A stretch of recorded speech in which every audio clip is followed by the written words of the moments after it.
On my far left is Cynthia Roberts. She's a professor at Hunter College and here at Salzman as a senior research scholar and adjunct professor at the Salzman Institute.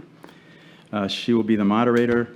For those of you who may not know Cynthia as well as some of us here do, she's a very serious scholar of all things nuclear. She's also a Russia expert, and she had a great opportunity recently to go down and spend some time at the Pentagon for almost a year to work at the J5, looking at strategy, plans, and policy. So she has a little bit of insight into the whole problems we're going to be talking about in this nuclear panel. You can read more about Cynthia's accomplishments, again, in the program, as well as all of our other speakers. I will turn it over to Cynthia now to introduce the speakers. Thank you, Peter. I should start by saying good morning. Nuclear weapons are back, as we know, once again central to international politics, along with renewed, intensified great power competition. What's more, Russia's aggression, as Peter noted, against Ukraine has brought the prospect of nuclear war back into the realm of possibility. We have a terrific panel here today at Columbia to give their perspectives on these questions about the new multipolar nuclear era. And we will anchor our discussion to the seminal works of Robert Jervis, whose work on the nuclear age offers us, as you all know, essential guideposts to assess the continuities and change in nuclear theory. And this is one of those fields where we emphasize theory over practice. Our panelists are familiar to you because they've authored many of the most significant works on nuclear theory, on international relations, international security studies, since Bob penned his landmark studies. They're all Jervisians, if I can say that, but each in his or her own way. So please read the bios because they've written so many books and articles, we'd spend all morning just reviewing them. Let me just introduce them to you briefly. Starting at your far left, my far right, is Steve Van Evera, the Ford International Professor at MIT, and I think a Yankees fan. Scott Sagan. Scott Sagan is the Monroe Professor of Political Science, the Haas University Fellow, and Senior Fellow at the Center for International Security and Cooperation and Freeman Spogli Institute at Stanford. Next, Etel Solingen is the Distinguished Professor and Tierney Chair in Peace and Conflict Studies at the University of California at Irvine. And to my right is Charles Glaser, Professor of Political Science and International Affairs and co-director of the Institute for Security and Conflict Studies at the George Washington University. So let's dive in. Bob Jervis, of course, is best known in this field in the area of nuclear theory for his book, The Meaning of the Nuclear Revolution. It was assigned reading for today, so I'm sure you brought your notes with you. So let's start with Bob's most important claims in this book and the ones that you think hold up best in the new nuclear age, in the emerging multipolar nuclear world. And as context, perhaps for the rest of you, I should note that the Biden administration's nuclear posture review, which came out last year, characterizes this era as unprecedented. By the 2030s, and I quote from the NPR, the U.S. will, for the first time in its history, face two major nuclear powers as strategic competitors and potential adversaries. And then it goes on to talk about other nuclear powers like North Korea and so on. So given these developments, what do you draw from Bob's work as the insights that most carry over? Let's start with Charlie. Okay, so the main thing for Jervis, and I think it applies today and into the future, was the logic of mutual vulnerability. And in fact, his work didn't say much about nuclear weapons outside of MAD, which is not a shortcoming. At the time, the world was focused on the US and the Soviet Union, and we thought we were in MAD. And so I think the basic arguments, and I think they're familiar, but it's worth sort of reiterating them, is that a state couldn't protect itself from its adversary in that situation. And therefore, it didn't make sense to target the other side's forces. Or there was no value in targeting forces because you couldn't protect yourself. And then many things followed from that. So unlike in a world of conventional weapons, relative force size didn't matter. If you were in MAD and had that retaliatory capability, it didn't matter if the other side had more weapons because, at least except maybe at the far margin, it wouldn't affect how much damage you could do. So relative force size didn't matter. The size of forces after a nuclear exchange didn't matter. The quality of your weapons didn't matter very much, at least in the moment. And this is just radically different from a conventional world where all those things did matter.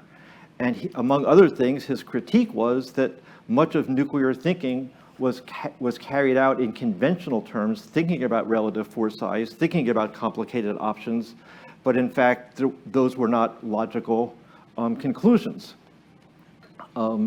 He said less about what the options should be, but I think if you took his arguments seriously, and I think he follows in this on, and he of course gives credit to many people that preceded him, but among others Tom Schelling, that basically in this world of mutual vulnerability, if you were going to use nuclear weapons, they should be limited attacks. There was no logic to all-out attacks, and they should be attacks that inflicted damage. It was a bargaining process, and it wasn't one that necessarily, or in fact, maybe even shouldn't involve attacking forces. One of the arguments that has currency today, and that Jervis criticized from the 1970s, was that, well, maybe countries actually there are countries, and it was argued by the US government, including the Soviet Union, that basically valued their forces and their leadership, and not so much their society and their population. And this had the sort of rather bizarre implication of turning forces into what would be called value targets. In other words, if you wanted to inflict punishment, you had to attack the forces. So all of a sudden, there was this logic for attacking forces and not bargaining, or if you were bargaining, it would be by attacking forces, but not by attacking the other things the adversary might value. This obviously had huge implications for force planning, because in Jervis's world, there was no need to target forces, and you didn't want to target forces, and now all of a sudden, the countervailing strategy would say, no, you need to target forces and leadership. And so this becomes somewhat of a judgment call. It's unclear what the deep intel is on where this value of leadership came from and targeting and forces came from. But at least intuitively, it never made sense to him or to me that even if that was how leaders thought about it, if you were essentially destroying their society, then did it matter if the forces were not destroyed? Like, okay, like what value would you have on them? And so anyway, so that's the basic, I think the broad logic is the logic of mutual vulnerability, and it's sort of how it's very counterintuitive to, and sort of opposite of traditional conventional logic. Yes, so Scott, maybe you want to pick up on this, that how stability is really the result of a shared perception that crises cannot escalate. Well, I want to start just by saying it's a real honor to be on a panel honoring Jervis and his contributions in nuclear strategy. And even though we were told not to tell too many Bob stories, I can't resist just one. I wasn't very close to Bob. I didn't go to Columbia, but I met him at the Council on Foreign Relations because he was the outside reviewer for my first book, Moving Targets. And he wrote a personal note after a very strong, detailed analysis of the manuscript that was very helpful. And he wrote, Scott, put this book to bed now and get it published and get going on your second book, because I like this book, but it lacks the theoretical heft that you'll need to get tenure at Stanford. That was a hard thing for a young assistant professor to read, but it was absolutely true, absolutely true. And I think about that whenever I have to give tough love messages to grad students today. For this occasion, I went back and took out my copy of this 1989 book. It's very important, and Charlie's right. It's really about the inevitability of mutually assured destruction, and that combining that with Bob's psychological insights, it meant that limited uses of force are very dangerous in that world, and arms racing is counterproductive and perhaps and dangerous at worst. So I went back and began reading this, and I think there are two real characteristics I wanted to highlight. One is the erudition, the wide-ranging, quite extraordinary understanding and knowledge of history. So he's not just great on psychology, but he will use examples. So to understand unauthorized uses of force, he finds King Victor Emmanuel saying when the German gunboats show up in the Ajadar harbor during the Second Moroccan crisis, Victor Emmanuel writes, "On such occasions, cannons have a way of going off on their own." He, of course, will use Thucydides to understand hubris and to understand the dangers of people getting angry and doing something irrational. Bob opens up the newspaper and finds that yesterday a pedestrian was stabbed to death on 42nd Street when he accosted a motorist whose van grazed him when he tried to cross an intersection. Witnesses say the two men exchanged words. The driver punched the pedestrian punched back, the driver pulled out a knife and stabbed the victim. It looks like it just got out of hand, the police captain says. So Bob could bring both history and everyday life in New York City to bear on questions of international security. But the second characteristic of this book, which really deserves to be reread and reread again, is how practical Bob was. He didn't approach these questions from an ideological perspective, but rather from a practical perspective. The most obvious problem, he says, with counterforce is that we can't destroy all Soviet strategic forces because there are too many of them. They're hardened, and they're difficult to find. What about counter-leadership targeting? Well, small warheads with terminal guidance might be able to hit the KGB headquarters without destroying the areas around it, but we don't have those required weapons. Now, I would posit that we do have those required weapons today, both in terms of low-yield nuclear warheads and in terms of many conventional capabilities.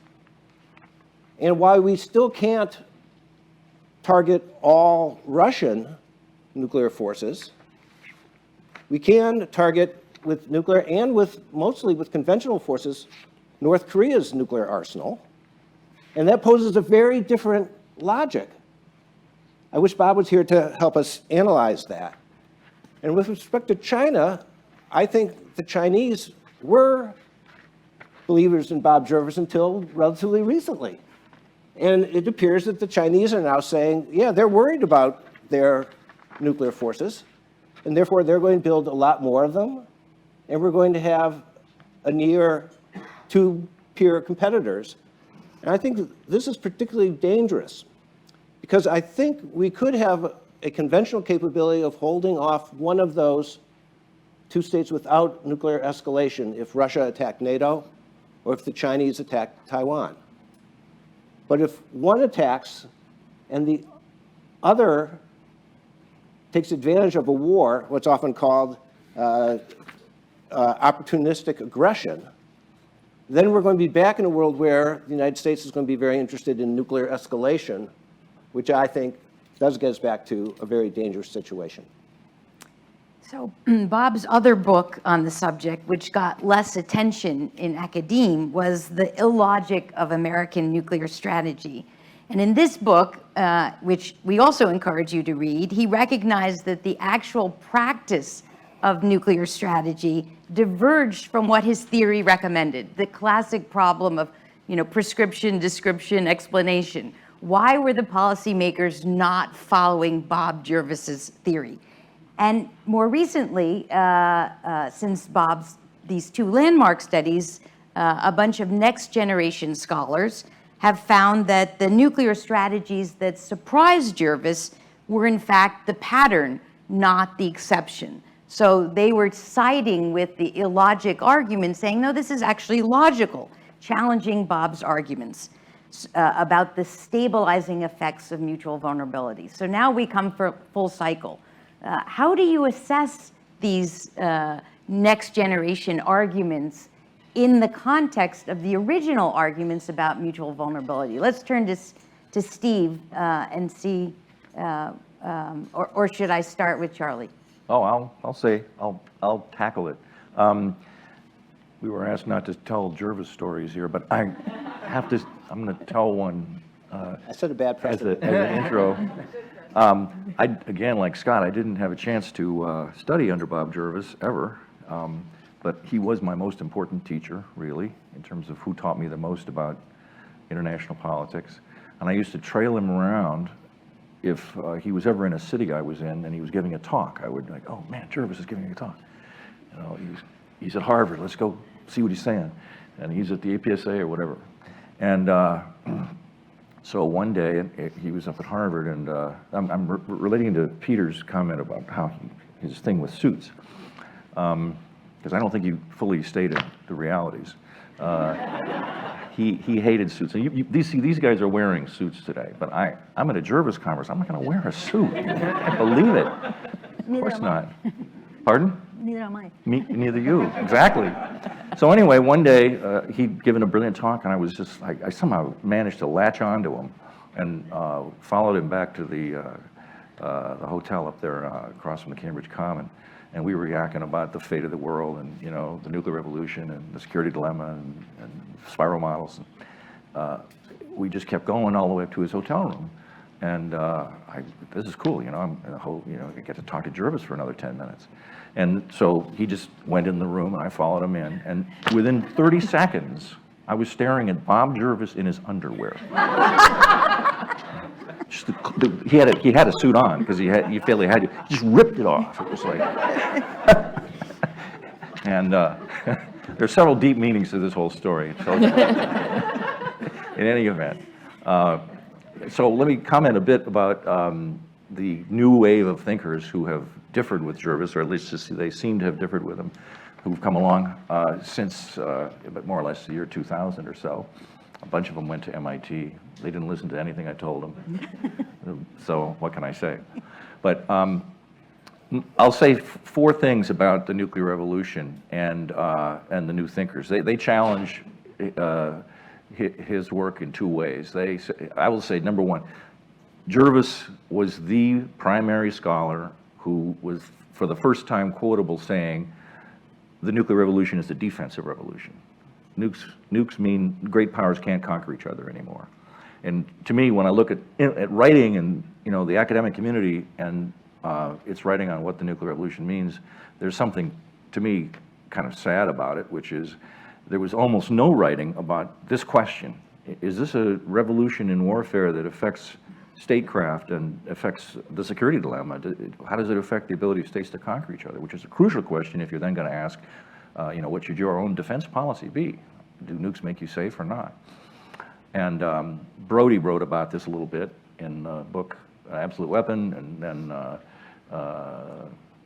what's his name wrote There Will Be No Time. There was two books about this question that disagreed back in 1946, and then there was no writing about it all the way until I think Ken Waltz commented on it in 1981 in a Delphi he wrote. He didn't really elaborate. And then Jervis was the guy I would always cite, saying, finally somebody's unpacking this idea. Although it's interesting, even Jervis didn't unpack the argument in ways I would have thought he did. He was just kind of a Groucho Marxist in the sense that he wouldn't be a member of any club he was a member of, and so he wouldn't toot his own horn and he wouldn't use his own ideas very much. And to me, the huge story with the nuclear revolution is it really greatly eases the security dilemma. And that is a huge event in world history, and it all relates very much to his work on the security dilemma, his fantastic 1978 article on cooperation under the security dilemma. And he never uses the word security dilemma in connection with the nuclear revolution in that book. He says, he doesn't even say countries can't conquer each other. He says you can't win wars. And he says nuclear weapons reinforce the status quo. Those words get used, but the word conquer doesn't come up, even though it's crucial. And this security dilemma doesn't get mentioned. Anyway, still, it was the most important writing on that subject. Some of the, and his theory would then predict, if you think the security dilemma is important, if you think that lots of warfare stems from the search for security and for the fact that states feel insecure and therefore wage war to gain the resources they need to defend themselves or to reduce the power of others to hurt them, then you've really changed the world in a huge way. And one of the predictions of the theory would be that, or his views on nukes would be that we'd have a much more quiet world, much less great power conflict. And the new guys have said, well, look at all the crises and look at Scott Sagan's work on how dangerous some of them have been, and how come we're not, the Cold War, a lot of people got killed, we didn't have a general war. My view is that the big story on the nuclear revolution and the Cold War is that it was misperceived, that neither elite, the Soviet nor American, saw the nuclear revolution in the way that Jervis talked about it. It was, my own short history is, the Soviet elites came to view this as a defensive revolution very late in the game. It was the new thinkers around Gorbachev who believed it. There's a few people you can name, like Andrei Kortunov and others, who wrote about it. And it got mixed up with the Soviet adoption of the idea of non-offensive defense, which they never actually implemented, but in the mid-'80s, they changed their view about how to defend the Soviet Union. And these new thinkers, the old civilians all, not military, adopted the view that we now live in an easier to live in world with nuclear weapons, and this was part of the reason, in my view, why the Cold War ended. Soviet elites decided they did not need buffer room in the West the way they had assumed in the 40s, and they ended the Cold War by pulling out of Eastern Europe. They weren't pushed. But that was very late in the game. If you look at all the American sort of strategic thinking leading up to that, look at the, how American policymakers thought about nukes. They did not see it as a defensive revolution. My own view is this is tragic. My view is the U.S. had wide room to conduct a much more relaxed foreign policy in the Cold War. That the widespread third world intervention the U.S. did, not only were we intervening in places where the stakes were low and the cost not worth it, and often failure was likely, like in Vietnam, but also, even if those things weren't true, we were an unconquerable country. And so bottom line is, my view of the nuclear revolution, it means great powers will not conquer anybody anymore. My view is, this calls for huge change in U.S. national security grand strategy from former years. There's been some change, there should be more. The youngsters are correct to say, well, gee, Cold War was pretty mean. It was. Nevertheless, we didn't have a general war, and I think, and there was a lot of other things that you didn't see in the Cold War. For example, preventive war was a pervasive part of world politics and great power relations during the years up to 1945. There was very little talk of it once we got to MAD. There also was talk before we got to MAD. The Americans thought about it in the late 40s and 50s, and the U.S. and the Soviets thought about preventive war against China. But this is a dog that doesn't bark in the Cold War. I think it's because windows don't exist in a MAD world. Anyway, I'll stop with that.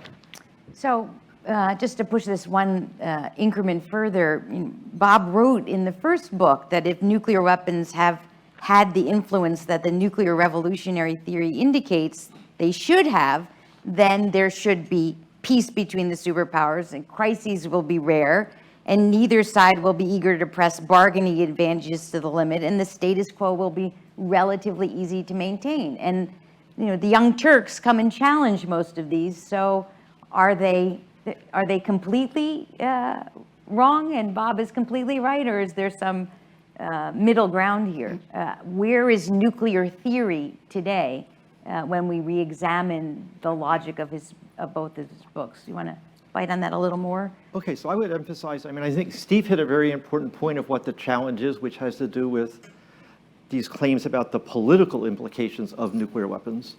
But a very important part of their critique actually is that MAD is, that Jervis's assumption, as I think I said at the beginning, it's like MAD is unescapable, largely unescapable, and not delicate. And so their argument is actually that the Cold War was much more fragile in the sense that the United States was much more capable against Soviet forces than we knew at the time. Their submarines were highly vulnerable, it turned out, for much of the Cold War. It sort of went in and out. their ICBMs, like our ICBMs, were becoming quite vulnerable by the end of the Cold War. Sort of fortunately for the Soviet Union, by the time their ICBMs were becoming vulnerable, their submarines were becoming less vulnerable. So the argument is that we stayed in MAD, but it was a much closer call. And if you think it was a close call, which means maybe we could have even done better, then all of a sudden competition makes sense, because you might be able to protect yourself. And so all of the arms racing that we did wasn't this futility that was explained by these sort of semi-weak or very weak countervailing strategy arguments, but by sort of very basic arguments, which is if you can protect yourself, even partially but substantially, then you can gain a bargaining advantage, and plus if war happens, you might be better off. And so the argument then was, that's the argument that a few people have made. Austin Long and Brendan Green in particular have laid it out. Owen Coquet's work at MIT is foundational on the vulnerability of submarines. But it turns out that the world we thought we lived in was not quite what we actually lived in, and it wasn't we were making a mistake. Very interesting thing. It was like, according to the laws of physics, the Soviet Union should have been able to make really quiet submarines. But they were not able to work at that, they were not able to achieve that technological limit. And consequently, the world that was supposed to emerge actually didn't quite emerge, although we stayed in MAD. Then there's a second argument, which I think is a very clever argument, which Brendan Green says is, to get bargaining leverage, you don't even really have to escape MAD.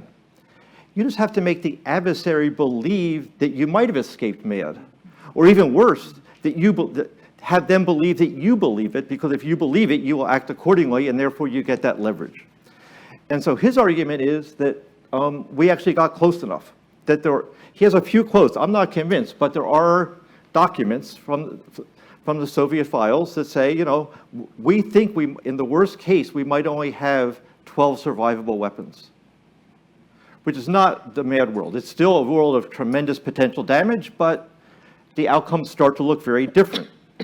So in that world, basically, the logic of the nuclear revolution is out the window. Because the logic of the nuclear revolution is that you're in MAD, you shouldn't compete, you shouldn't target forces, but if you can gain an advantage by targeting forces, then maybe you should do it at least. And a whole bunch of complicated trade-offs are back on the table. This is not my view, by the way, but that's, okay. Then, of course, you have to look at, then there are a couple really important technological questions, which is, can you compete your way out of MAD? Can you get a significant damage limitation against the adversary? And then if you can, since we're talking about really MAD being loosely defined as sort of the ability to destroy the adversary's society, how good does it have to be? Like, if you can just protect yourself a little bit, is that going to give you a bargaining advantage? Like, how much leverage are you going to get unless you have a very effective and high confidence damage limitation capability? And then, of course, if you sort of said technologically we can do it, and we can do it well enough to get an advantage, you would still want to look at the risks, because this then becomes a very competitive world. It's a world in which there are incentives to use nuclear weapons quickly. In MAD, there are not incentives to use weapons quickly. There's all the negative political effects of arms races. So these become, the thing I would say is, unlike MAD has this incredibly tight internal logic. It eliminates all these trade-offs. There's not a lot of room for subjectivity once you're stuck in that world, with the exception of saying what the other side really values is their forces, which sort of, as I said, turns it all on its head.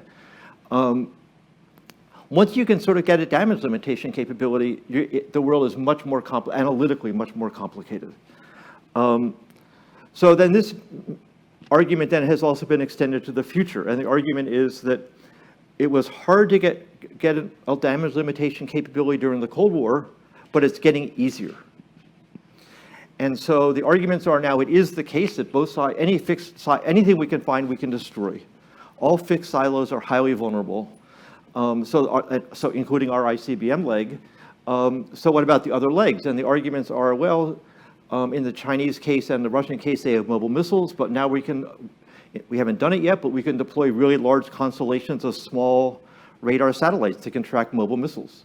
And if we can track them, we can destroy them. Not point-wise, but in a barrage kind of attack. So then you have to analyze, who's going to win this competition between radar satellites and mobile missiles? It's not clear radar will win. because then you're going to have decoys and hiding and spoofing of satellites and all sorts of things. But it is a different technology, and the world is quite different that way. And then people have made claims, much looser claims, about submarines than they have about mobile missiles. Oh, we're going to have the combination of AI and autonomous vehicles and quantum sensing and a variety of things are going to make the oceans transparent. I think that's definitely not happening, but people have said these things. So if you believe that, then maybe the nuclear revolution is something of the past, basically. We're going to have a world of competing partial vulnerabilities or something like that. So that's the attack. It's partly technological, but it's partly theoretical. And I think it's an open debate at this point, although there are projects ongoing to sort of look at this competition between the relevant technologies, the anti-submarine warfare, the anti-mobile missiles that counter command and control, missile defense. People are talking about major breakthroughs in missile defense. They're not going to happen either, by the way, but people are talking about them. So I think we have to see where that shakes out. I mean, my own view, which is still forming, is that we're likely to stay in a world of mutual vulnerability against very capable adversaries. But a very important warning, or maybe opportunity from the United States, is that we shouldn't, and this is something my own analysis didn't do, and Jervis didn't do, he took it as sort of a given, most of the stuff. He was not on the technical side, but it's not clear we should assume that adversaries will actually be able to operate forces as the engineering and physical limit of what's possible. We've been close to that, at least a lot of the time, but the Soviet Union strikingly wasn't. If China doesn't operate its mobile missiles really effectively, they'll be vulnerable. I think they can win that competition, but they have to be really good. You say, oh, of course they're going to be really good. Ken Waltz would have said, when the stakes are this high, states act really, really effectively. But what happened to the Soviet Union? I mean, they did really poorly, it turns out. So there's another layer which goes beyond the military technical layer, which goes to societal capacity in this competition. And I think you'd want to look there both, how hard it is. The Chinese can't do certain things yet that we do on a regular basis. So will they be able to do that? Will they matter? That's just on the technical point. I think on the competitive side, it's like a much safer world to accept mutual vulnerability than compete at the margins for small advantages. Somebody might say, but what about large advantages? Well, large advantages are harder to give up. They matter. So I think it's where it's an ongoing, it hasn't been fully engaged. It's an ongoing debate. And like I say, it has these multiple layers in it. I think it's connected to the issues that Steve was raising, but it's also a somewhat logically separable debate, which is how much competition would you really expect in MAD at that superpower level between major powers? And I'll say one last thing there, which is I think Jervis did overstate some, because we were so focused in the Cold War on the United States and the Soviet Union that many of the things he said, I think he would qualify if somebody said, well, how about this other dyad? How about, because if you think about the US and the Soviet Union, it was a large war in the Central Front with lots of tactical nuclear weapons. There were not small land grabs and so on and so forth. And so that war was pretty easy to deter with because it was going to be a huge war. The stability-instability paradox wasn't nearly as severe. Escalation looked likely, even though we were in MAD, et cetera, et cetera. But I think if you look at other dyads, including the US-China dyad, for example, and the case of Taiwan, for a variety of reasons, he would have been less confident, but I don't know, but I'm guessing. Partly, MAD has this incredible deterrent potential, but it also depends upon how much actors want what they want. So we may be in different situations that way. I do think that China is going to make it much harder. They're building a really large force. I think that their Jarvisian, the large force they're building is because they want an assured destruction capability. They didn't have one. China, a couple of decades had a totally inadequate nuclear force, given the threat the United States could pose. Now they're going to have a very effective one. How's that going to, influence their thinking about limited aggression in East Asia? And of course, Russia, following the Soviet Union's lack of technological advantages, which Marshal Olgarkov so well detailed to Les Gelb in a fascinating interview on this question, saying we're just never going to be able to get the technologies at the same level as you have. We see Russia under Putin trying to maintain its assured destruction capability through modernizing its forces, struggling to do that as opposed to get the advantages in the same way as we have.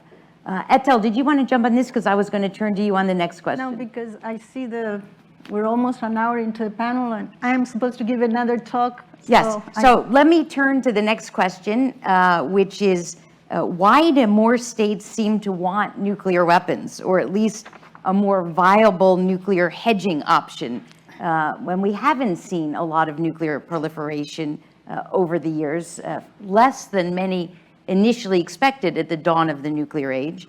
But now we see notably South Korea, Saudi Arabia, potentially Japan, potentially Taiwan, Iran, how can one not mention Iran, and maybe even Ukraine, depending on how the war ends and the post-war settlement. So Etel and Scott have both made very important contributions to theories about why states are more or less likely to pursue the bomb, from strategic threats to domestic politics, normative, symbolic frameworks. And Etel, I want to turn to you because you have this very interesting theory that distinguishes between internationalist and inward oriented nationalist regimes and their different domestic political and economic incentives to go nuclear or not. So what's your take on the current era, drawing on the very rich evolving scholarship on this question? Thank you. And I do want to thank Karen, who's not here right now, and Peter for the invitation. I'm very honored to be here. I wasn't a student of Bob Jervis either, but I did learn so much from him. I met him for the first time at a certain agency in Washington, D.C., when he invited me to give a talk on some of these issues. I think before the book, I think in the context of this article I had published in International Security in 1994, I'm dating myself, that has to do with the question at hand. So regarding the drivers of, by the way, I have to say, we were given 11 questions to address. And so I addressed mostly 3 through 11. And we're only on, 2 were done.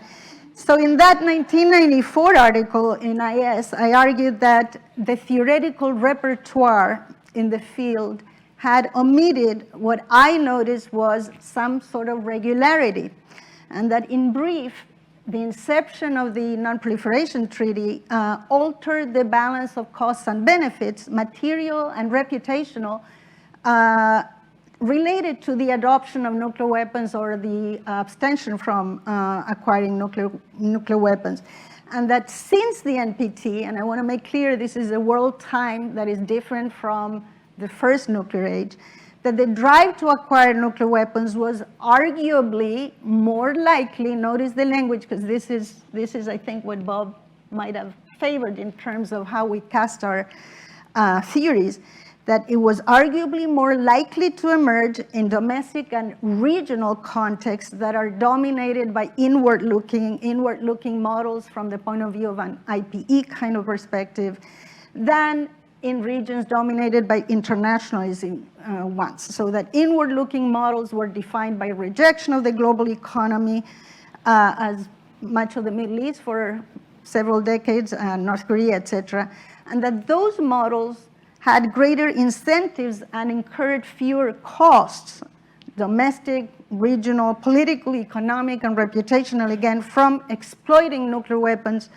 as tools of populist, nationalist, protectionist policies, which is what they required to survive in power. And that by contrast, internationalizing models oriented primarily to economic growth, for them, international competitiveness and global access made the adoption of nuclear weapons less likely, and that there were clear synergies for internationalizers across the domestic, regional, and global pillars of an internationalizing grand strategy.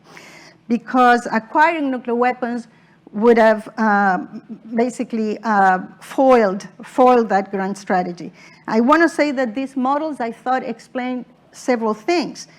they explain why we observe competing nuclear preferences by different actors within the same country, why nuclear policies vary over time in the same country in tandem with shifting IPE models, why different states vary in compliance with internationalizing NPT commitments, why some regimes find it convenient to spin external threats as intractable, whereas others spin the same threats as tolerable, why some states rank alliances higher than self-reliance, or vice versa, and why and when external coercion and inducements may be effective. And finally, why nuclear ambitions surfaced where security hardly justified them, Southern Cone, and why such ambitions were renounced where one might have expected them, Jordan or other countries. So I believe there is extensive support for these regularities. I'm going to skip because of the time, but I do want to go back to a Bob story, because now we were told, nope, no Bob. Not this panel is about theory and so on, but I do want to, in some ways it ties with that. I'm skipping a lot, and I'm happy to talk about the cases, if you want, Japan, Iran, whatever, later if there's time. But I do want to say something about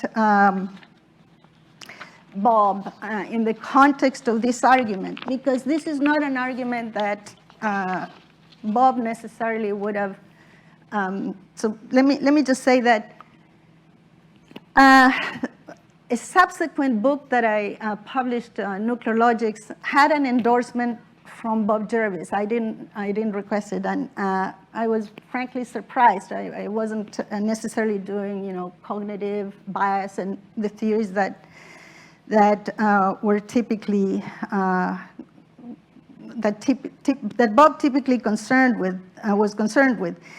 Nonetheless, he said, and I quote, "The book not only provides a cogent account of the divergent nuclear trajectories of East Asia and the Middle East," and I'm quoting, "but develops a powerful general explanation resting on whether the state's ruling coalition is inward-looking or is geared to integrating in the world with the rest of the world, both in its challenge to standard views and in its strong positive arguments.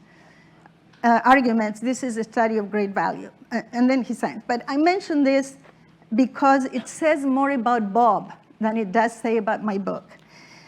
It speaks to his intellectual generosity, but also to his openness to other modes of explaining, other findings, other theories that don't necessarily align with where he was toiling. These are sort of the traits that I believe make a genuine social scientist, and indeed the traits that account for improved predictions, according to Phil Tetlock. And nope, they're not Occam's razor. They actually, the kinds of theories that Bob was developing led to much better predictions, in my view. They entail cognitive agility. They entail detecting inherent contradictions, especially with unfalsifiable theories that he was very keen on discussing in a certain publication. His call for assessing counterfactuals, for minimizing spuriousness and endogeneity, probing deeper into claims and counterclaims. That's Bob's legacy. I also learned a lot from you indirectly on that one.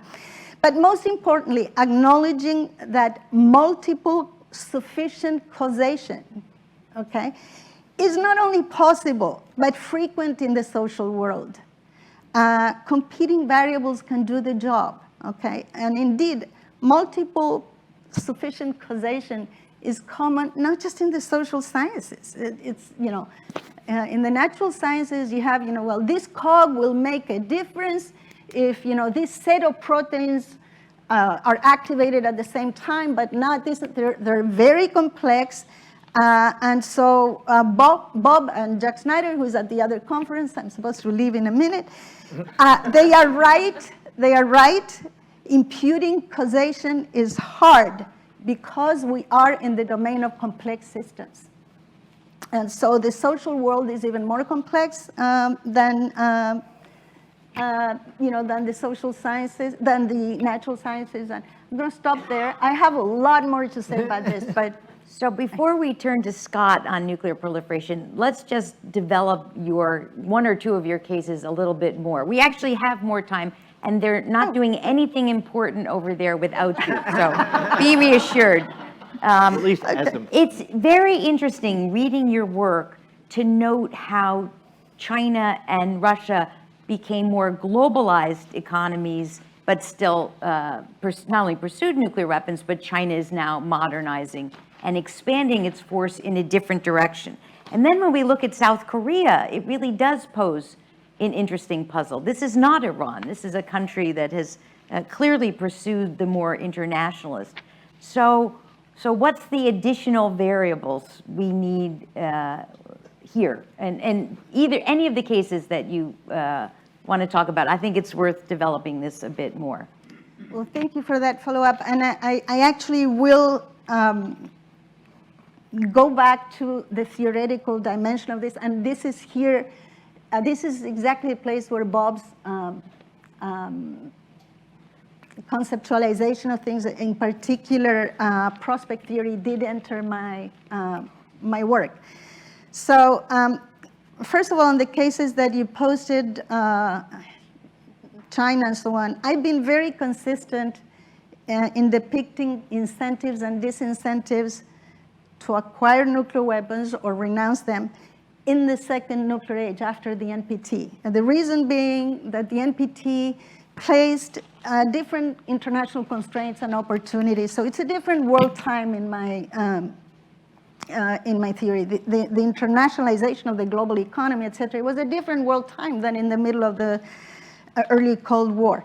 So Russia and China developed their nuclear weapons in the period of Maoist, Stalinist, vintage, quintessential inward looking. Couldn't get more than that. Maybe we can. I don't know. I have to ask Tom. North Korea. Yeah, and North Korea, exactly. So, so neither one was in the business of engaging in globalized trade at the time, and when they were acquiring nuclear weapons. After Mao and under Deng Xiaoping and the others, we have the shift to global markets, but let's not exaggerate. China retained mercantilism, controls of everything till today, non-convertible currency, lack of compliance with NPT. We can go on and on just on the China tangle. But even if this trend, if Tom says yes, I'm good. Even if this trend toward global openness is true after Deng Xiaoping, it's not the same, here I come to Bob, it's not the same to acquire, the incentives are not the same when you're about to acquire nuclear weapons than the incentives of renouncing them once you have them. This is prospect theory at work. Here's what I'm aiming at. Backing down from even implicit commitments to acquire full nuclear capabilities may be much easier for leaders, and it has happened in many of the cases that we're talking about, including South Korea, for leaders in countries that have not yet achieved weaponization, right? Audience costs in those cases are, of course, assumed to be lower and so on and so forth. When a program is in the making, but less than realized, right? No nuclear weapons have been acquired. But Bob's contributions here are very important because prospect theory introduces this sort of scope condition for my argument, that leaders and publics value more what they already have, the endowment effect, than what they might or might not gain in an uncertain future. And so they're more averse to losing what they already regard, what they already possess for potential future gains. So eliminating existing nuclear weapons is expected to be much costlier politically than reversing them before. Just imagine, than reversing them before they come to fruition, right? China, giving up nuclear, or anybody else giving up nuclear weapons. It happened with Ukraine. We know what happened. So temporality and sequence matter. And Bob, of course, was very keen on pointing that out. Now, is there a particular case you wanted me to comment? South Korea? Whichever one is, then we'll. Yeah. You know, in general terms, I would say, per my initial comments, these waves of diffusion of nuclear weapons have been predicted for decades, especially in a neo-realist world. Well, we're like 5 decades into this sort of NPT era, and it hasn't happened. And we can quarrel about, you know, why it has not. Now you're postulating in your question that this is it, right?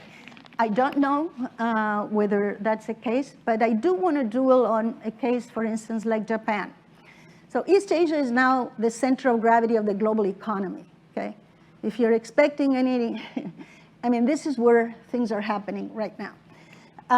It also happens to be the place where the central actors, you know, the Japans and South Koreas of the world have the best capabilities to do it if they wanted to.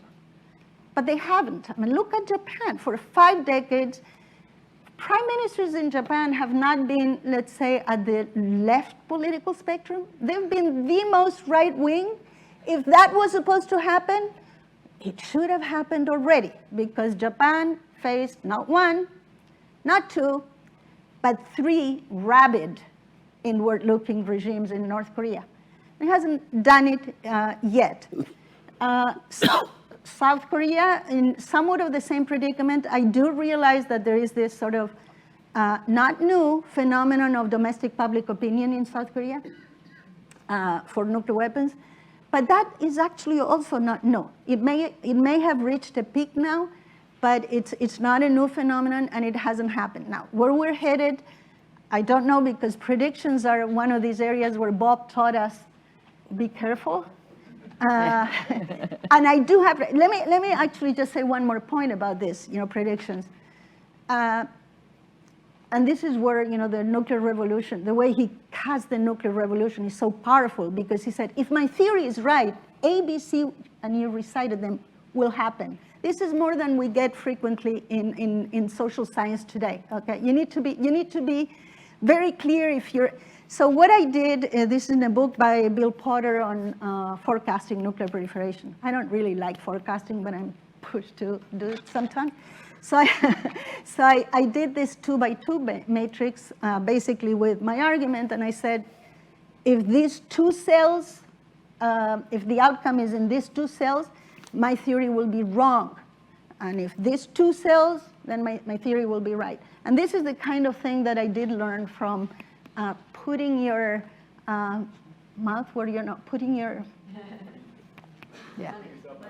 Putting your money, I forget, the money where your mouth is, that Bob has done for us, and that we should teach more of our students to do, rather than falsifiable predictions, for instance, about the nuclearization of the cases that you've mentioned, that for 5 decades have not happened. Do you want to jump in on this? I do want to jump in. I'm more pessimistic, and I'm willing to make predictions. I think we're in a really dangerous world right now, in part because personalist dictators are getting nuclear weapons and have interest in getting nuclear weapons.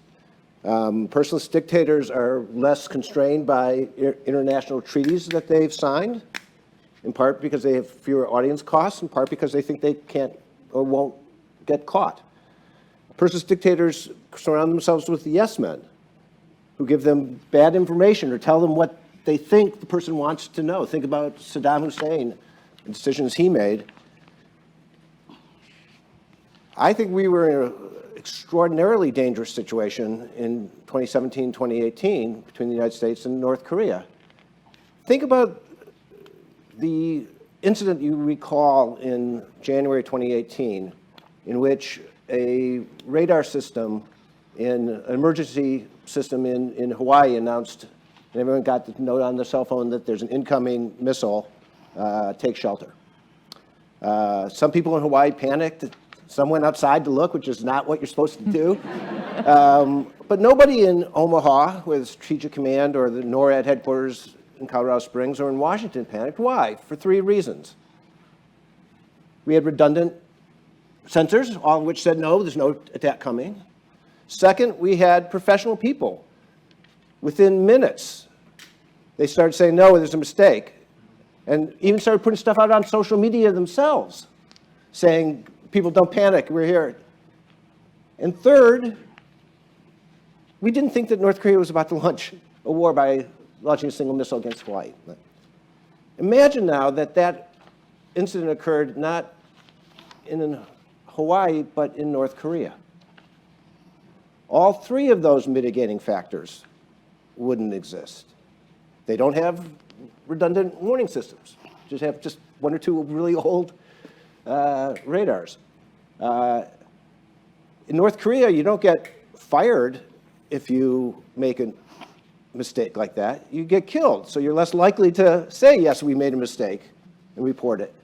And third, Kim Jong-un did think that an American attack was likely. Why? Because Donald Trump kept saying an American attack. Like, if you don't stop your testing, you'll have fire fury rain down on you.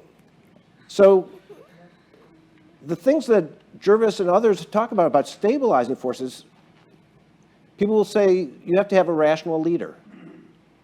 Well, you could have a rational leader who has very bad information. Think about Vladimir Putin, who's the elephant in the room today that we're not talking about yet, but I hope we will soon.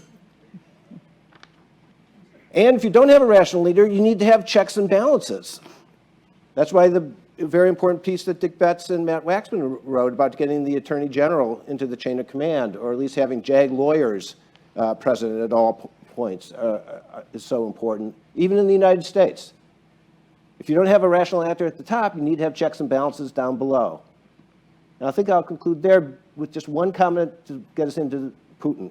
Okay, so 2 questions that will get us, both Okay. of which will get us into Putin, and then we'll see if there's time for a third before we open it up to the audience.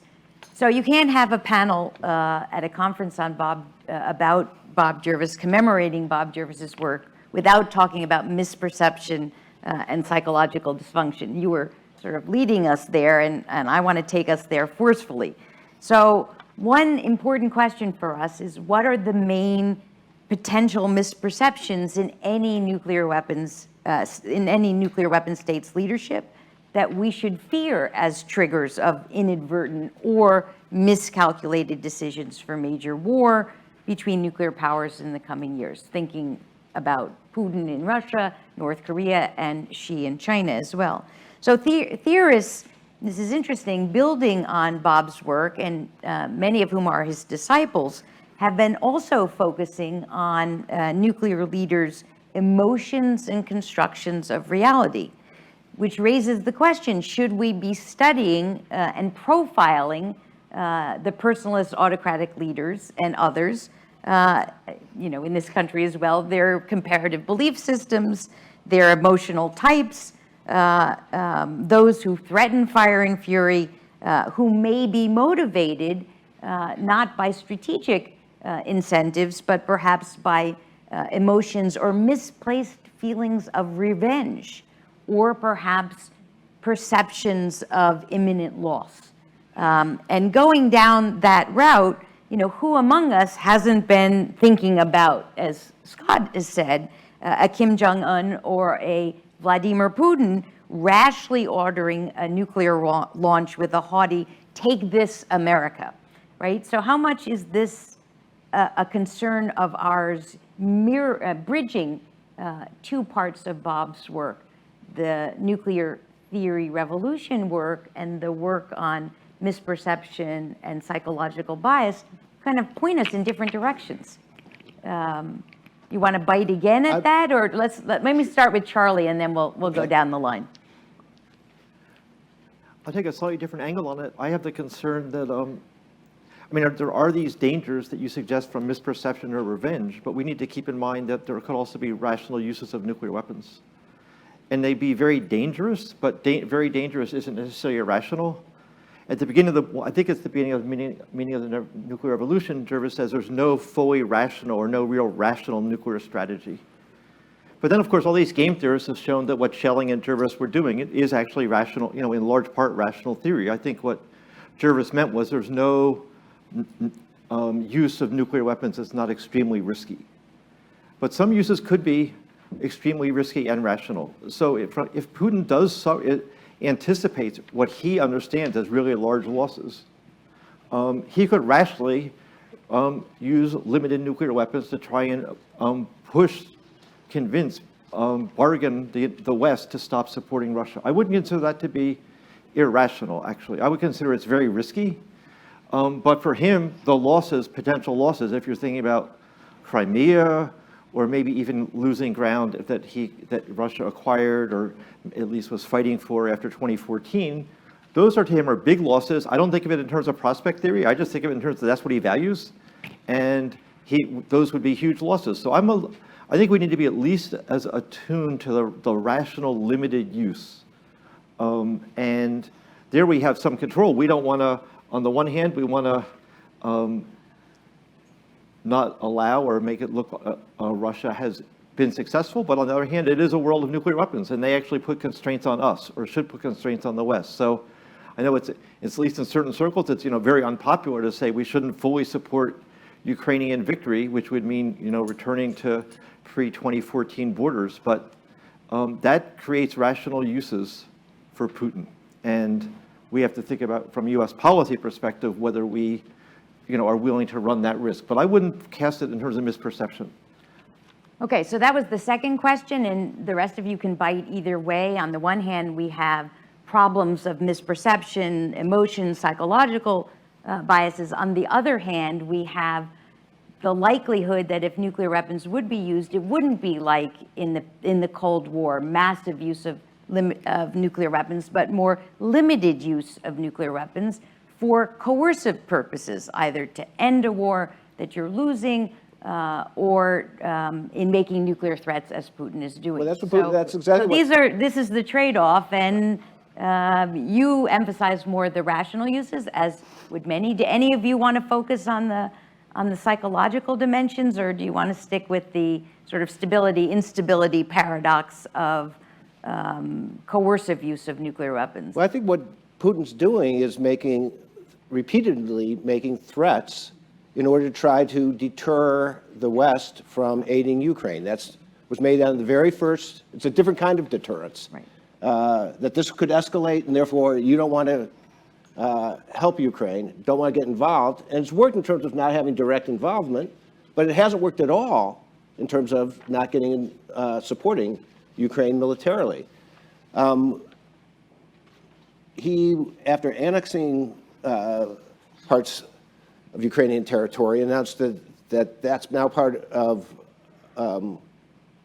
Russia, and that under Russian doctrine, if the sovereignty is threatened, he might use nuclear weapons. And then he said something very important, which is the United States used nuclear weapons in 1945 to end a war, so there's a precedent for doing that. Now, I don't know what Bill Burns, the head of the CIA, said privately to his counterparts, or what Lloyd Austin said to the Minister of Defense, or what Tony Blinken said to Mr. Lavrov. But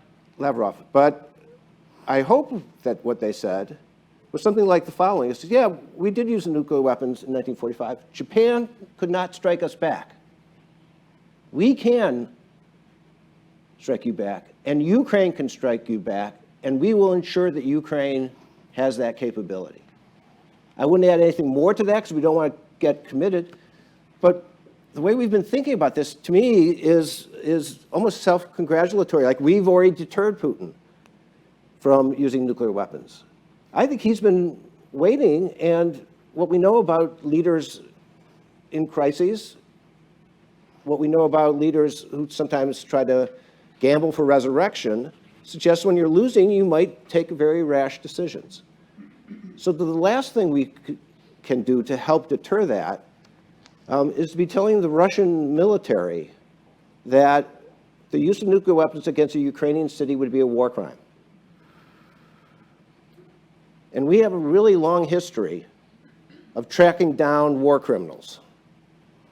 And therefore, we should try to influence people below Putin to think that if he gives such a rash order that'd be even more disastrous than the order he gave to invade Ukraine, that they should not follow those orders. And I think that's a thin reed to have a lot of hope on, but it's still better than no reed at all. So both Etel and Steve, I think, want to jump in on this. Well, I'll comment just to bring things, the nuclear revolution to bear on the Ukraine and Russia situation. I'm very worried about escalation. I'm very fearful that there will be nuclear use unless this war is brought to an end for a number of reasons. One of them is that this is the first time the U.S. has gotten itself into a conflict with another power, a nuclear power, that maybe does or believes it cares more about the stakes at issue than the U.S. does. Yep. One of the sort of rules of nuclear statecraft, in my view, is don't get into a face-to-face confrontation on issues where the other side cares as much as you do or cares more, because the conflict will, in the end, assuming you're dealing with fairly well-calculating chess players, will be decided by the balance of resolve. And the way that the confrontation will play out is each side will take the measure of the other's willingness to run risks and to take losses, and in the end, the player that cares more, and if they realize they care more, they're gonna put WMD on the table. And if they feel that there's something threatened that's of shall we say existential importance. And all the reporting is that the Russians do think that the stakes in Ukraine are existential, and for sure, if they think that way, they think the stakes are bigger than the Americans do, which may lead to a kind of logic train that says, well, fine, if we really start rocking the boat, as Tom Schelling would say, the Americans will back off before we do, because they have much less at stake. And we've never been in a situation like this before, and I always counsel, like I tell the Israelis, you need to think about your future boundaries in terms of avoiding nuclear confrontation with other people who care more about land you've taken than you do. How dangerous it would be, for example, to change the status quo in religious places and to occupy lots of territory. You want a country that's got boundaries that you care about more than the other guys do. So I'm worried about losing a contest of resolve in a situation. Now, are the Russians correct to think the way they do? I think they're wrong. I think the security stakes for Russia in Ukraine are small, and there are voices in Russia who say so. I don't believe that having NATO on their borders would actually pose more than a really nuisance threat in terms of can they defend themselves. But that's not how they think. In fact, that's not how countries think. Countries tend to vastly exaggerate the importance of places that are nearby. The United States, and we've had a long history of going completely bananas when any unfriendly power or alliance... That's a technical political science term. Correct, bananas. Yes, technical term. Apeshit is another one. That's a technical term. All right, so go ahead, Etel, jump in. So on this same point, I don't want to be accused of being an optimist, because I'm not. I'm as concerned about all this as everybody else. But let me just use this sort of also to bring in some of Bob's sort of warnings about this, about the games that are played in our sort of cognition as theorists. So this domain of escalation and so on shows quite clearly that it's hard to get perceptions right. It's also the case that perceptions are dynamic in us, in the other ones, in the way we interpreted the others. So we've witnessed in the course of this Ukraine war competing and evolving perceptions of what constitutes escalation and these shifting thresholds. So first, Putin's first threats implicit threats popped up when NATO was supplying the most simple, low-grade defensive weapons to Ukraine. They then continued with the introduction of progressively more sophisticated weapons. Then the perception was, okay, the EU promotion of the Ukraine would do it, on the accession, that's the threshold. Then it shifted to Sweden and Finland joining NATO. Oh, okay, that will do it. Then Ukraine, was saying, Zelensky was saying to recapture the Donbass. Russia considers that's their own territory. That will do it. Then the Ukrainian declarations that even Crimea is not out of bounds. That was another threshold. And throughout all this, Putin's red line was on, not just Putin's, some of the theories amongst us, was how much defeat can Putin accept? This was a leitmotif throughout of those warning against escalation. And of course, we should be very sensitive to the warning of, to the threat of escalation, and I think the administration has been and has demonstrated caution and thoughtfulness. But from the point of view of pundits and theorists, it looks like some of us need to go back to Bob's work, because the shifting thresholds I just cited are more strongly wielded by those who opposed any NATO role whatsoever in the Ukraine. And they implicitly or explicitly justified Putin's invasion as if it was all NATO's fault. So this is vintage cognitive bias that Bob warned us against. Confirmation bias, accommodating new information to pre-existing beliefs. So let's just be conscious about it. I'm not saying they got it wrong or right. Let's just be conscious of our priors. Next, the bottom line, of course, we're all guessing what Putin's threshold of tolerance is. But Bob gave us again this warning against or about assessing risk, right? And yet there are many times when we don't have the luxury. We don't have the luxury of doing nothing in the face of aggression. Simply because we cannot estimate risk is not a reason for doing nothing. So doing nothing is sometimes equivalent to raising the risk of catastrophe.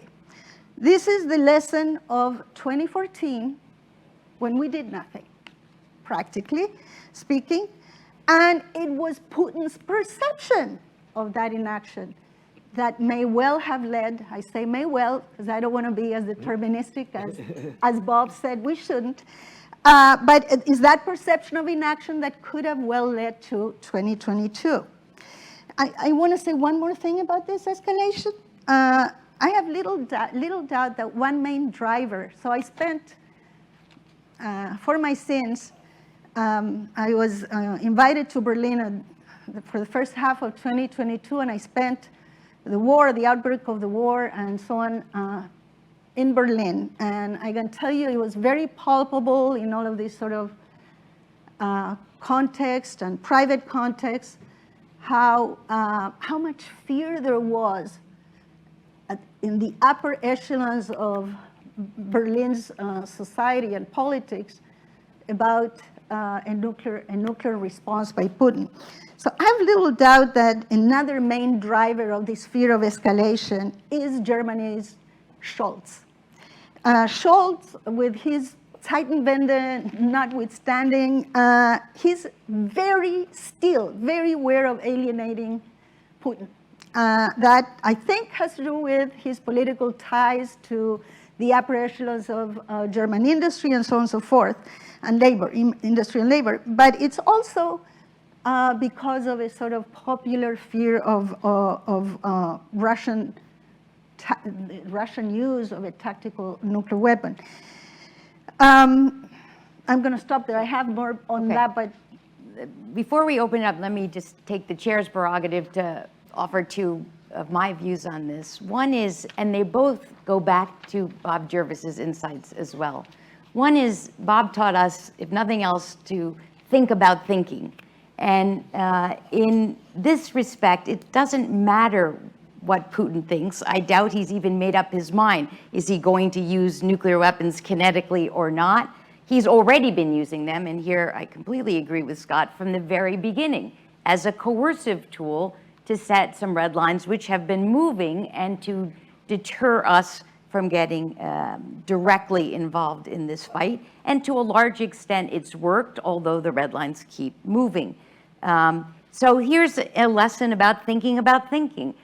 We don't need to know what Putin thinks, but he needs only for us to believe that he thinks this, and you can get that reality. The second point that I would suggest is that, yes, it's true that Putin went out of his way to blame the United States for setting the precedent to use 2 crude nuclear bombs to end a war of aggression started by Japan. But he's also said other things that feed into another great Bob Jervis insight, going back to the nuclear revolution, which is that what's very interesting about nuclear leaders, including the personalist autocratic dictators, although he didn't use that term, is that they don't tend to press bargaining advantages to their extreme level the way we would expect them to in a Fearon kind of sense. So there might be something to it in this sense of the nuclear revolution and MAD having an impact limiting this. And that reminds me how Putin has said other things. For example, it surprised me when he said that he didn't think Stalin would have used nuclear weapons if he had had them in 1941. As a student of 1941 and a student of Stalin, I totally disagree with Putin. He would have absolutely used them. But the fact that Putin was trying to make the opposite point, that we need to be cautious, tells us we need to be careful about taking Putin quotes and drawing firm conclusions. Anyway, if it's all right with the panel, I will open it up to the audience for questions. Peter, please tell us, are there going to be microphones that go to them? Yes? Yes. So if you raise your hands, here's your chance to ask our distinguished scholars a question. Yes, I think I see Barry Posen. So if I could ask, if you're asking a question, please identify yourself, where you're from, and direct your question to the panel. Hi. Oh, no, it's not Barry Posen. It's Gideon Rose. Oh, actually making the opposite point from Barry, because Barry's on the other side of this for me. Gideon Rose, Council on Foreign Relations. All of you know much more, have written much more, are much wiser than I am on this, but I'm much more of an optimist on nukes than you guys are, and I'm curious what more evidence of non-use across so many different contexts, across so many different generations, would ever convince you to be more optimistic rather than less? Because, I mean, I've heard the arguments about accidents my entire career. I've heard the arguments about potential use our entire career. We've heard Putin's bluffs the entire war, as he's gone well, as he's gone badly, as every single other red line has been crossed. What would it take if this war ends without nuclear use and something resembling a Russian defeat? Would we accept that this is a highly unlikely situation and change our views about the risk going forward? That's not for me. So, For me, Charlie, absolutely. all right, go ahead, Scott, and then Charlie. I'd say 2 points to get in. One is, if that's the case and he loses, then I think that means that some of the proliferation risks that we're talking about will be less widespread. If he uses nuclear weapons and he wins because of that, that I think will be something that will increase the likelihood that South Korea, Iran, and Saudi Arabia will get nuclear weapons. So to me, this war in Ukraine is not just about the future of democracy and the future of sovereignty and the UN Charter. It's also about the future of the nuclear world that we might live in. So I think this is going to be, if what you posit, that he loses, does not use nuclear weapons, and Ukraine wins, I think that will be a very good thing for the spread of nuclear weapons. Will you be less worried next time if that happens? The next time he invades? Yeah, I mean, that's the biggest danger now that Ukraine is facing, is if they have a ceasefire, it's just going to give the Russians a chance to build up again. And that's why I think the Ukrainians are right to say this winter and spring, it's really important for us to keep fighting and not give the Russians a chance just to rebuild. If there is some kind of peace settlement, it has to be something that would create zones of demilitarization on either side of the border. That potentially could get Putin to say, oh, look, I won because the Ukrainians are no longer as big a threat to us, but the real reason to do that is to get Russian forces away from Ukraine.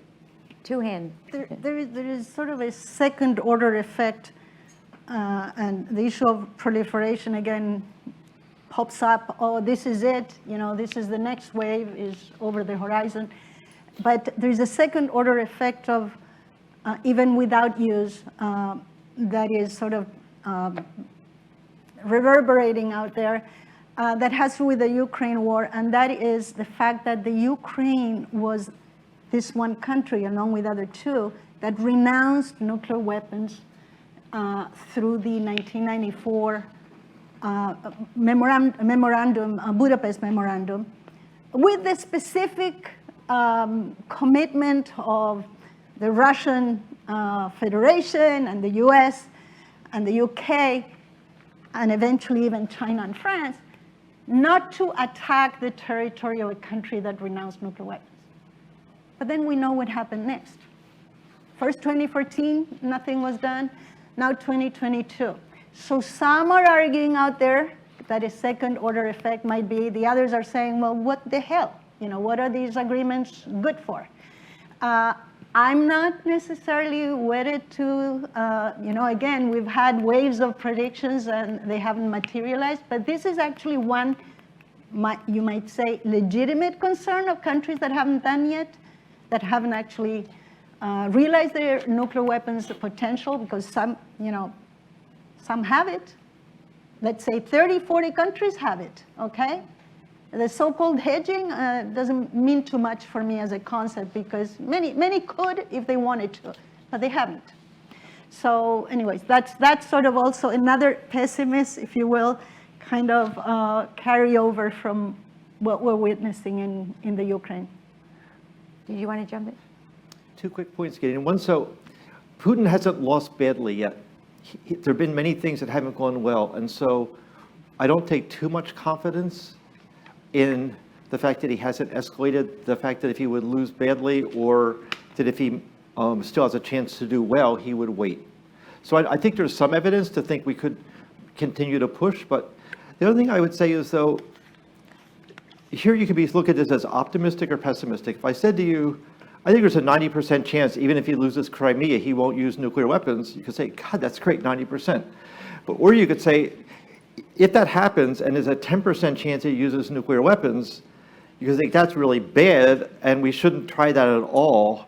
And on top of that, if he uses nuclear weapons, we don't quite know what happens next. Like, one possibility is we say, fine, Crimea is yours. Or another is we say, we're going to launch a large conventional invasion, or we're going to use tactical nuclear weapons. In other words, his limited use could lead to a really bigger nuclear war. So it's like 10%. Doesn't sound so good, and then if you think that 10% could be some fraction of that goes really badly, it's just like, are those stakes we want to compete for? So in that sense, it's not like necessarily an absolute judgment about yes or no. It's about the risk, given that, and once again, this is sort of not really a nuclear revolutions argument, but it's a nuclear weapons argument, is the world's really dangerous, and so you have to, low probabilities may not be worth accepting. So it'd be more in that sense. I'm not convinced he's going to use nuclear weapons, even if he faces the largest losses. The question is about the risk. I think we have to add that this is complex adaptive systems. He's already using nuclear weapons for coercive purposes. We mean, and if he were, I know, I understand that, but if he were to prevail in Russia were to prevail in its objectives, think then if China continues to modernize its systems as it is, right? Will China learn the lesson that nuclear weapons can be used this way as a shield for further aggression? And will North Korea learn that lesson? Will others? So there are consequences from even this non-kinetic use of nuclear weapons that maybe are not as optimistic, Gideon, as you think. All right, Steve, I sorry. want to say, responding to Gideon's thought, I had several thoughts. One is, just to coin a Yogi Berra-ism, I mean, this is a reverse Berra-ism. Things haven't happened till they happened. That's like, it ain't over till it's over. Well, peace ain't over till it's over either, but then it's over. So you only need one. And your comment reminds me of the appendix to Ned Lebeau's book on peace and war. He has a little paperback, thin book about, I can't remember the name anymore, but at the back he quotes predictions about war. He's just got a whole bunch of predictions. And most of them, I mean, they're all over the map, but there was quite a few people in 1913 who said, oh, we've been hearing about this trouble with the Germans and the danger of problems in the Balkans and oh, there's going to be a war. There'll never be a war. Just stop talking about it. I think the president of Stanford, Leland Stanford, I remember he made this comment in 1913. It's been 43 years. I mean, people have learned not to do this stuff. I mean, we're past it all. My empirical way of answering your question, though, would be to say I do think it's useful to look at the Cold War and ask how close we came. And that's a sort of interesting test. And I believe we did come very close in 1962. And I commend people, this new book by Serhii Plohi. He's a historian at Harvard, and he has a book that's just a couple years old, I think. And he wrote it with sort of the theme being, let me focus on the things that were scary. It's I think, an excellent book. People should all read it if you want to understand how dangerous was things. And his picture, he changed my mind. I did not think things were as dangerous as I now think they were. They also should read Scott Sagan's book Yes. on limits of safety. Yes. Pardon? The second book, yeah. Second book. If we could Jervis go, all read right. along. If we could go to the Other next. questions? Yeah, Yes. it's a terrific book, and it's not read enough, and it's so important on this whole issue. Say a third thing, though, about nuclear weapons and WMDs. My view is, my scariest thought about WMD and the human race is not major power use. I think it could happen, and if we have the wrong kind of leaders, or if misperception comes to dominate the way societies look at each other. I mean, I believe, by the way, the offense has the advantage in terms of misperception now. The liars are taking over the world. The Enlightenment is in danger because of the new media and the fact that we no longer have vetted information that controls how public see things. Facebook and Fox News are a threat to peace. We've invented technology that really does threaten the Enlightenment. And to me, without the Enlightenment, you're going to have a lot of trouble. Okay, we've got two more questions here, Yeah. at least. Let me just say, Go the scary scenario that people should think about is the spread of WMDs to non-deterrable actors.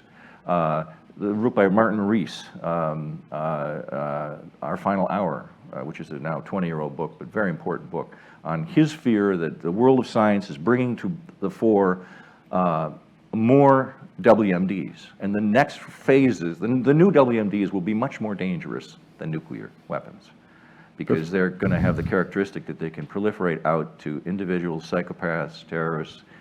Nuclear weapons are pretty much the possession of states and states alone. The next wave, bioengineering, nanoengineering, CRISPR. Interestingly, by the head of, Tom Clapper defined CRISPR as a threat to U.S. national security a few years ago. CRISPR being great medical stuff, but we need a book on, is Rees right? In other words, is the world in fact going toward a new WMD regime where there are more such things and they can disperse more easily and they can reach the hands of non-deterrable actors? The only way we know how to prevent use of nuclear weapons is deterrence. By definition, when WMDs get in the hands of non-deterrable actors, we are in real trouble. Okay, Steve, we're going to get a couple Okay, more Mike, questions. Professor Doyle? I like Christopher, Michael by Doyle, the way. Columbia. This is a wonderful panel. Thank you so much. I have two worries that the panel didn't quite assuage me about the dangers of a nuclear war in Ukraine. One, I thought Scott's comment that we should convey to the Russian military that the use of nuclear weapons would be an extreme war crime and they should contemplate the possibility. Only if used against a city. If used on the battlefield, it would not be a war crime. Okay, if used against the city, against civilians, large numbers, all of those factors. I think that is a great idea, and I hope that's been conveyed. I have no idea whether it has. My worry is that my friends in the UN right now are very busy documenting the existing war crimes that the conventional forces of Russia and Wagner and others have inflicted on Ukraine. A list is being made with names attached to it. And so if they're going to be prosecuted anyway, I'm afraid that some of them might not take as seriously as I hope they would the threat that you just, I think, very importantly posed. So that's one worry. The second worry, I'd like to get the views of the panel of whether Putin thinks that if he did use nuclear weapons in Ukraine, there would be a nuclear response by the United States. Many of my friends in Europe are very skeptical, as their fathers and mothers were, about extended deterrence, and some think it would be even more difficult in this case. And so might he think he could get away with, let's call it a minor use of nuclear weapons in Ukraine and not face a nuclear response? Who wants to jump in first on that one? I could. Great set of questions, Michael. First, I think that there really is a dilemma of accountability for war crimes and ending a war, and that they can be at cross purposes. I'd remind everybody in the audience that we originally, in the unconditional surrender demand, let the Japanese know that there are going to be war crimes trials. And Hirohito was on the list. Even though people didn't focus on it so much right after the war, we ended up cutting a deal and Secretary Burns sent a letter to the Japanese government saying that the future role of the emperor will be determined by the Japanese people, and it was that got Hirohito to join the Peace Party. And then we started painting this peaceful picture of him, which was not true at all. So I think that's a really important question. And on response, I hope that this administration will not use nuclear weapons in response to a Russian nuclear use, because conventional capabilities could do a lot. Yep. So in 2016, there was a war game in the White House in which the deputies were presented with a scenario, not Ukraine, but a Russian attack on the Baltics. And when the attack was not doing well, the Russians used nuclear weapons against a single NATO base, military base. The deputies discussed what they should do and came up with the idea, we should respond with conventional weapons, escalating the war by attacking into Russia for the first time, but using conventional weapons only to destroy the base from which the nuclear forces had come. The principals then did the same war game the next day, and they said, we've got to respond with nuclear weapons. That's what deterrence is all about. And they were told by the red team that, well, if you use nuclear weapons against Russia, they'll know it's from the United States, and therefore they retaliate against the United States. So they said, well, no, we'll use nuclear weapons against Belarus, even though Belarus wasn't in the scenario. Who were the deputies who I think made the right choice? Colin Kahl and Avril Haines, today's guest. And according to Fred Kaplan, Haines made T-shirts saying the deputies had it right. So next, Jean-Marie Gueno, and then Tim Fry. So Jean-Marie, can we get a mic over here? Well, my question actually was just following on that discussion. Is in the case of nuclear use by Russia, what would you see as the best response, and what would be the implications for the U.S.-European strategic relationship? Can I add one thing, because in some ways it deals with some of the same question. I hear that concern, and it's also not a new concern with the very concept of extended deterrence. It's been asked not just throughout the Cold War, more recently, vis-a-vis North Korea, right? Kim Jong-un was threatening LA. I live there. Sorry, actually, they said LA wouldn't be a target because of his friendships with some basketball players, but more seriously, it's a long-standing concern. Will the U.S. risk this city or that city for Seoul or whatever? But the point is, going back to sort of Bob's conceptualization of this problem, unshellings, it's just there's leaving something to chance that in the minds of those that think, well, they might not respond, but the issue of sort of the chancy, the odds that it might actually work may or may not be enough. But the probability that it will have some residual effect is there.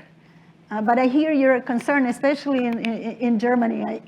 I witnessed that kind of very, very high concern with, will the U.S. actually stand by its commitments with respect to, and the same in Japan and South Korea and so on. Yeah. Just a couple other points on this. One is we don't have an extended deterrence commitment to Ukraine, which is important. Two, the real issue in the Cold War was the United States and NATO using nuclear weapons first. This issue is actually about using nuclear weapons second, which is different. And so I just put those two basics on the table.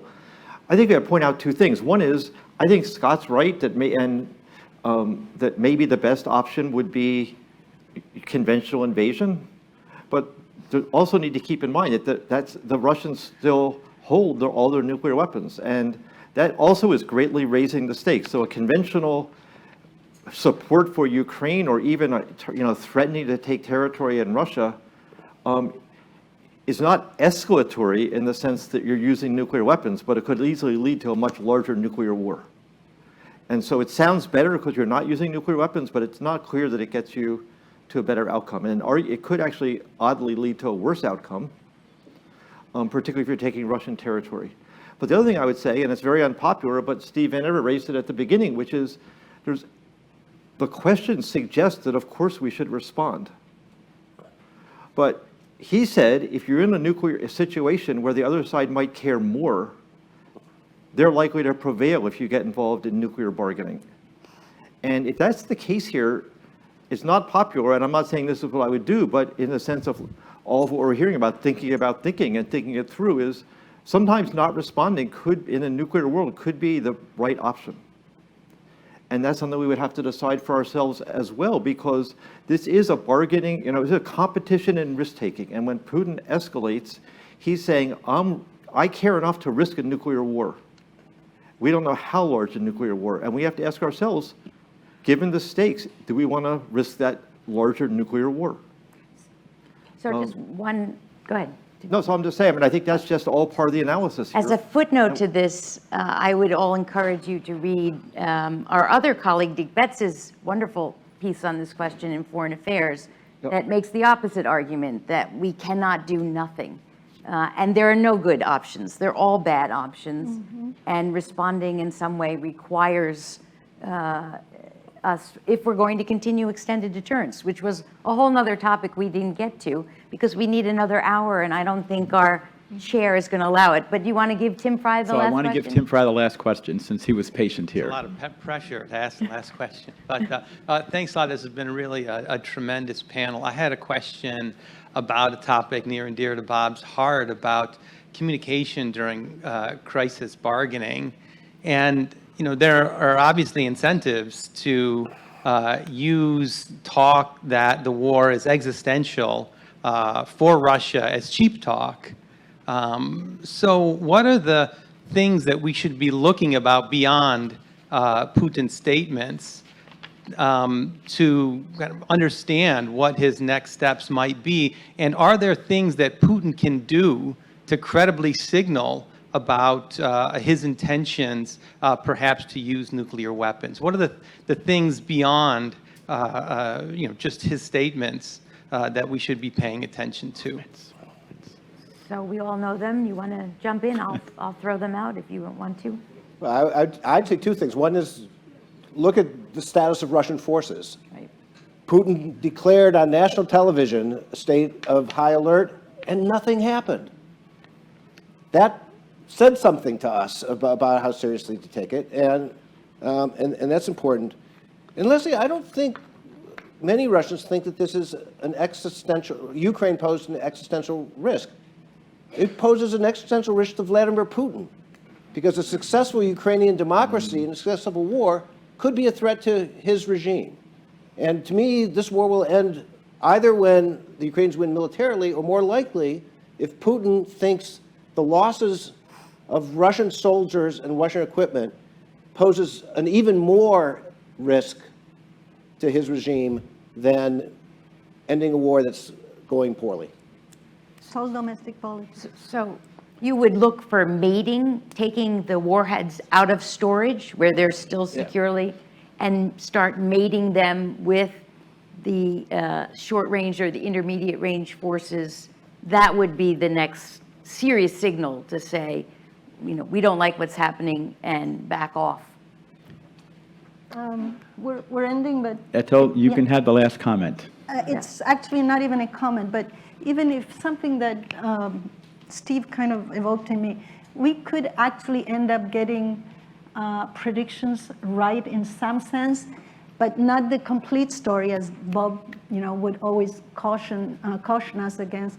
And that reminds me of the story in 1939 of a journalist that saw it coming. 1939, this is going to be a catastrophe. I'm out of here. And he looked at the map and he said, I'm going here, I'm disappearing until this is over. And he picked Guadalcanal. Hard to get it right. On that happy note, please join me in thanking our wonderful panelists.